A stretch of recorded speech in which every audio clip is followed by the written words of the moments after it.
All right, welcome to Chapter 9 of the Chocolate Wars. I had asked last time on Part 4 that you fill out the Cornell notes on the Chocolate Wars, and we're going to do the same thing today. So if you go into the assignment, you'll be able to click on the Cornell Notes Part 5, and that's for Chapters 9 and 10 of the Chocolate Wars. And we're going to go ahead and fill that out together while we're reading this section. So just to do a quick review, last time we met someone named Emil who was siphoning gas out of someone else's car, and he sounds like he's kind of a bully, and he very much likes Archie and wishes he could be part of Archie's group, but Archie doesn't like him. So we don't know what part Emil will play yet in the book, but we did meet him. So now we're on Chapter 9, and we're going to go ahead and ask questions as we go. Chapter 9. Jerry's mother had died in the spring. They had been staying up with her nights, his father and some of his uncles and aunts and Jerry himself, since her return from the hospital. They came and went in shifts that final week, everyone exhausted and mute with sadness. Nothing more could be done for her at the hospital, and she was taken home to die. She loved her home so much. Always had some project underway, wallpapering, painting, refinishing furniture. Give me 20 workers like her and I'd open a small factory and make $1 million, his father used to joke. And then she got sick and died. Watching her ebb away, seeing her beauty diminish, witnessing the awful alteration of her face and body was too much for Jerry to bear, and he sometimes fled her bedroom, ashamed of his weakness, avoiding his father. Jerry wished he could be as strong as his father, always in control, masking his sorrow and grief.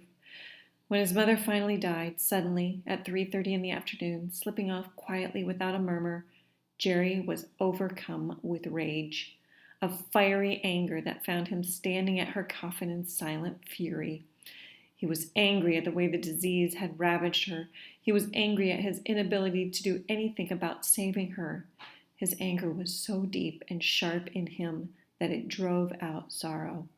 He wanted to bellow at the world, cry out against her death, topple buildings, split the earth open, tear down trees, and he did nothing except lie awake in the dark, thinking of her body there in the funeral home, not her anymore, but a thing suddenly, cold and pale. His father was a stranger during those terrible days, like a sleepwalker going through the motions, like a puppet being maneuvered by invisible strings. Jerry felt hopeless and abandoned, all tight inside. Even at the cemetery, they stood apart from each other, a huge distance between them, even though they were side by side, but not touching. And then, at the end of the service, as they turned to leave, Jerry found himself in his father's arms, his face pressed close to his father's body, smelling the cigarette tobacco, the faint odor of peppermint mouthwash, that familiar smell that was his father. There, in the cemetery, clinging to each other in mutual sorrow and loss, the tears came for both of them. Jerry didn't know where his own tears began and his father's left off. They wept without shame, out of a nameless need, and walked together afterward, arm in arm, toward the waiting car. The fiery knot of anger had come undone, unraveled, and Jerry realized as they drove back from the cemetery that something worse had taken its place. Emptiness, a yawning cavity like a hole in his chest. That is some powerful stuff in the beginning of this chapter. Let's go ahead and add a word to our vocabulary list, and the word is cavity. Okay, so part 5, we're going to add cavity. Now there are 2 different kinds of cavity, which means there's more than one definition for this word. One is something you get in your teeth, right? You have to go to the dentist and get your cavity filled. And really that they're related. A cavity is really a hole. A hole. Something that is left empty. And in the case of a cavity in your tooth, that's a bad thing, right? You don't want that cavity. And in this case, he also has a cavity, a huge hole inside of him that is the loss of his mom. That was the last moment of intimacy he and his father had shared. The routine of school for himself and work for his father had been taken up, and they both threw themselves into it. His father sold the house and they moved to a garden apartment where no memories lurked around corners.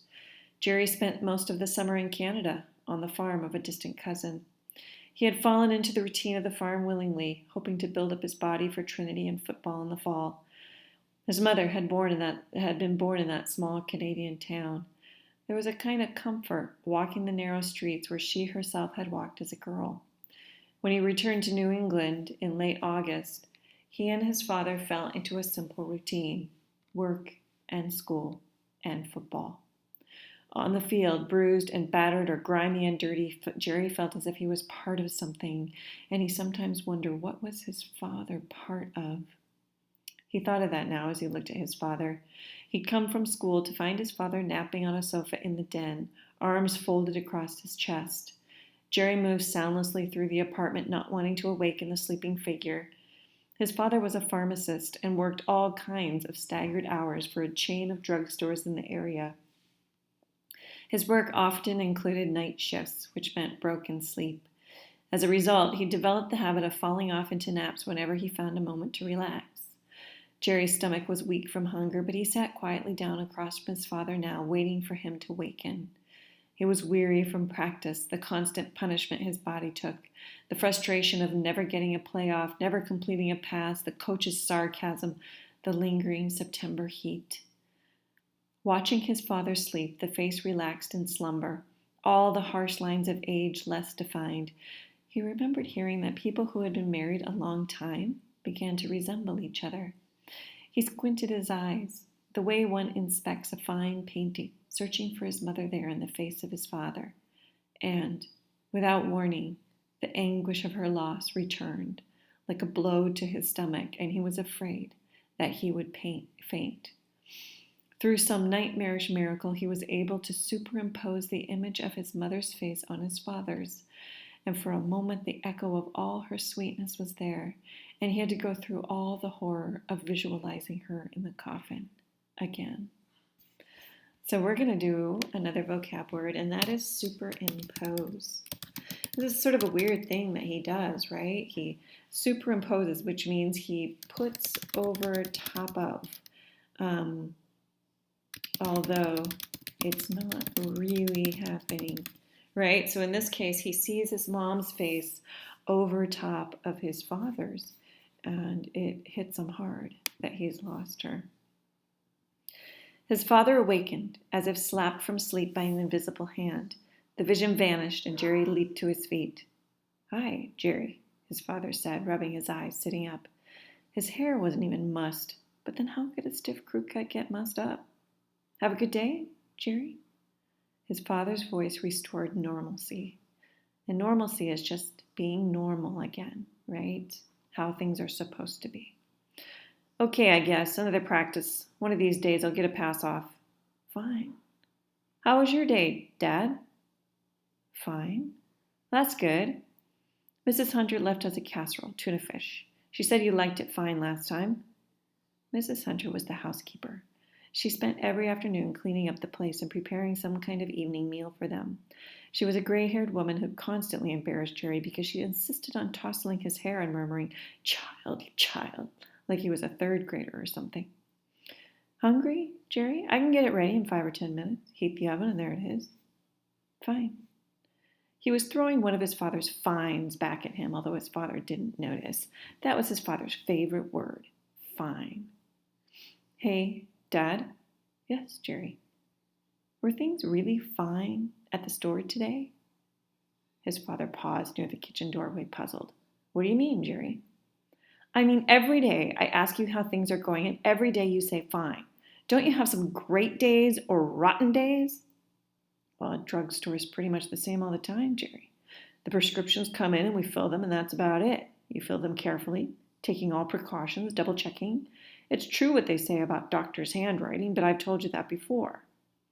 He was frowning now, as if searching his memory, trying to find something that would please the boy. "There was that attempted holdup 3 years ago, the time that drug addict came in like a wild man." Jerry made an effort to hide his shock and disappointment. Was that the most exciting thing that had ever happened to his father? The pathetic holdup? Try by a scared young kid brandishing a toy pistol? Was life that dull, that boring and humdrum for people? He hated to think of his own life stretching ahead of him that way. A long succession of days and nights that were fine. Fine. Not good, not bad, not great, not lousy, not exciting, not anything. He followed his father into the kitchen. The casserole slid into the oven like a letter into a mailbox. Jerry wasn't hungry, suddenly, all appetite gone. How about a salad? His father asked. I think there's lettuce and stuff around. Jerry nodded automatically. Was this all there was to life after all? You finished school, found an occupation, got married, became a father, watched your wife die, and then lived through days and nights that seemed to have no sunrises, no dawns, and no dusk, nothing but a gray drabness? Or was he being fair to his father, to himself? Wasn't each man different? Didn't a man have a choice? How much did he know about his father, really? Hey, Dad. Yes, Jerry? Nothing. What could he ask him without sounding crazy? And he doubted whether his father would level with him anyway. Jerry recalled an incident that had taken place years ago when his father worked in a neighborhood pharmacy, the kind of place where customers came to consult the druggist, as if he possessed a doctor's certificate. Jerry had been hanging around the store one afternoon when an old man entered, bent and gnarled with age. He had a pain in his right side. What should I do, Mr. Druggist? What do you think it is? Look, press here, Mr. Druggist. Do you feel the swelling there? Is there a medicine to cure me? His father had been patient with the old man, listening sympathetically, nodding, stroking his cheek as if he were preparing a diagnosis. He finally convinced the old man to go see a doctor. But for a moment there, Jerry had seen his father acting the part of a physician, wise and professional and compassionate, a regular bedside manner, even there in a drugstore. After the old man's departure, Jerry had asked, Hey, Dad, did you ever want to be a doctor? His father glanced up quickly and hesitated, taken by surprise. No, of course not, he said. But Jerry had caught something in his manner, in his tone of voice that ran counter to his answer. When Jerry tried to pursue the subject, his father suddenly became very busy with prescriptions and stuff, and he never brought up the subject again. Now, seeing his father presiding in the kitchen, getting supper for crying out loud, such a far cry from being a doctor, and his wife dead, and his only son full of doubts about him, his life so pale and gray, Jerry was plunged into sadness. The stove signaled, casserole ready. Later, preparing for bed and sleep, Jerry looked at himself in the mirror, saw himself as that guy on the common must have seen him the other day, square boy. Just as he had superimposed his mother's image on his father's face, now he could see his father's face reflected in his own features. He turned away. He didn't want to be a mirror of his father. The thought made him cringe. I want to do something, be somebody, but what? But what? Football. He'd make the team. That was something. Or was it, really? For no reason at all, he thought of George Bailey. So if you haven't seen It's a Wonderful Life, it's a movie, George Bailey is the main character in It's a Wonderful Life. And the whole time, George Bailey wants to get out of where he lives, go see the world. And he's always stuck. But then later he looks back on his life and he realizes it's not that bad. He had all these friends. He's got great kids. And yeah, it's worth watching if you haven't seen it. Okay, chapter 10. So we're going to go to our Cornell notes a minute, part 5. A question I have, because I didn't see it answered, is how did Jerry's mother die? And the notes and quotations from the text, if I go back to the text, I see that they said, let's see if I go back to the beginning of chapter 9. She died in the spring. Nothing more could be done for her, and she was taken home to die. Okay, so nothing, this is my quotation. Nothing more could be done for her, and she was taken home to die. So I still don't really know what she had. I would suppose it's maybe cancer, right? Something along those lines, something incurable. But we don't actually know. He never puts a name on it. And then two, my second question, is about how does Jerry feel about his father's life? And I want you to do this one. I want you to go back to the text and try to find a quotation. How does he feel about his father's life?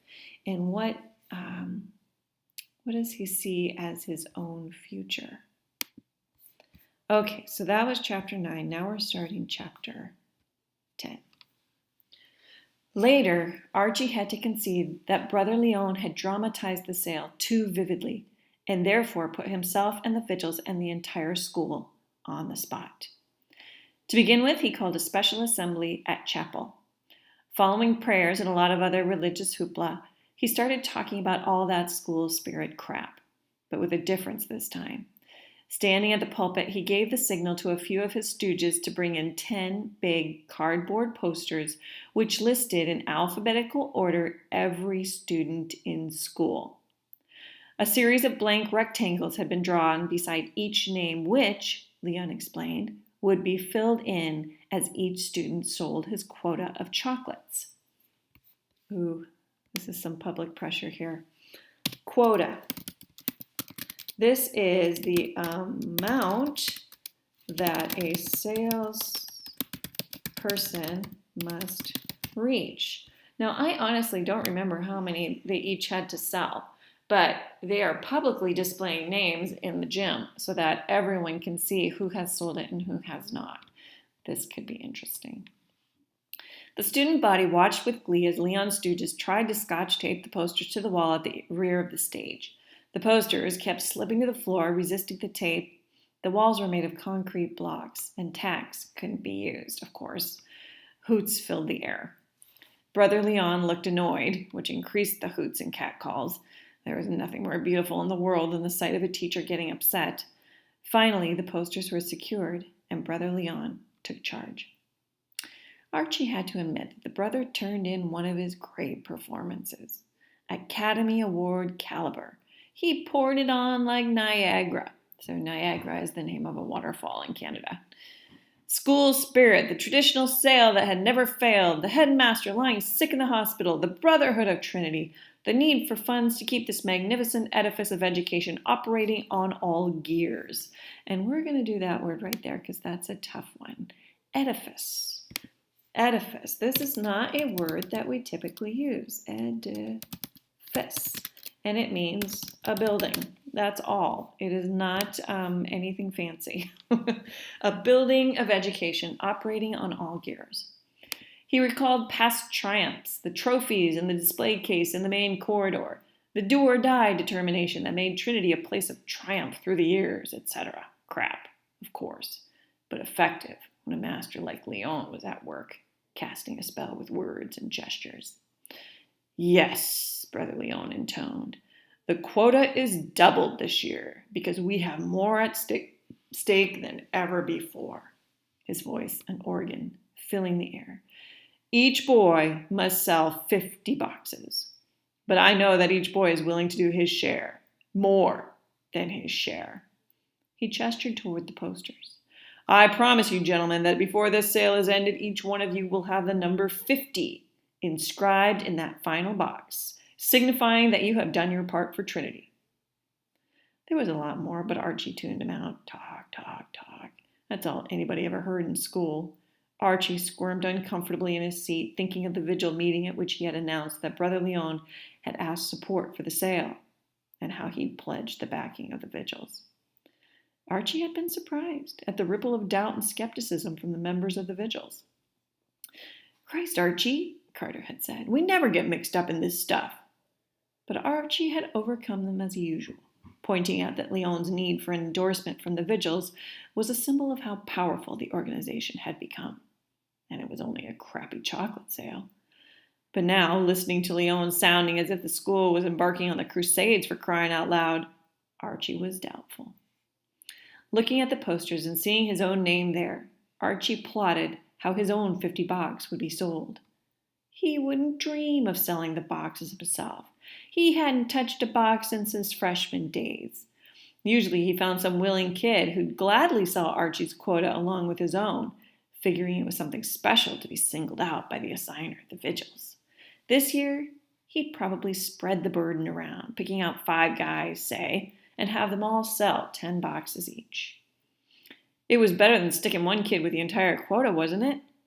Sitting back in comfort, Archie sighed now, contented, gratified by the heights of his sense of fairness and compassion could reach. All right, gratified. I want to talk a little bit about Archie. What kind of character is Archie? Do you like him? Why not? Oops, I did that wrong. Oh, it won't give me a 3. I'm not sure why, so we'll just... And let's see if we can do a 3 down below. Okay, 3. What kind of character is Archie? If I go back to the text, I'm sitting here reading this last line, sitting back in comfort. Archie sighed now, gratified by the heights his sense of fairness and compassion could reach. What he has just decided is to make some poor freshman, right, sell his quota. And he's thinking how fair he is by asking, 5 kids to sell 10 from his quota instead of having 1 kid sell all 50. It's not nice, no matter what way you look at it. So I honestly, I think this guy's a bully. Show me where in the text you think Archie is a bully. Okay, so that's what I want you to do for question 3. What has he done? What has he said that really shows he is not a nice guy? And he manipulates, and he's pretty happy about doing so.